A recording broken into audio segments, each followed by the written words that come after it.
On today's Duel Master card check, I'll be showcasing you guys a card that has really risen up in the last few weeks in the meta. If you like drawing cards and make sure your opponent doesn't have any cards left in their hand, let me show you Ooparts' last question, or Ooparts for short. 今ならわかる。すべての問いの答えが。 Ooparts is a blue-black 8-mana creature with 2 effects, first one being Revolution Change, Water, Darkness Dragon to cost 5 or more. Second effect is when this enters battle zone, draw 2 cards, then your opponent chooses a total of 2 cards in their battle zone or in their hand and puts them to the bottom of their deck. Okay, so here's the thing, when it comes to Revolution Change, this can simply be done using one of the most common dragons in the format, such as Evil Heat. But here's the thing with the second effect.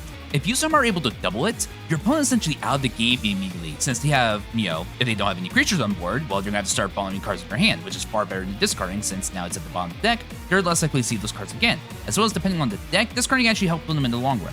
But what card could you actually use to double set effect? It's not like some things like, a D2 field that's very abused right now in the moment. Yeah, here's the thing. There are many decks right now that can actually use this card, but I'll leave this deck list up. It uses the D2 field all for one, which is the ETB of a creature. You can flip it and double that creature's effect. Ooparts is a card that I believe really shows how a card can just suddenly become meta relevant out of nowhere, which is why I recommend not dusting cards at the start of a set release, since you never know what can happen in this game. But tell me what you guys think about Ooparts. Let me know down in the comments below.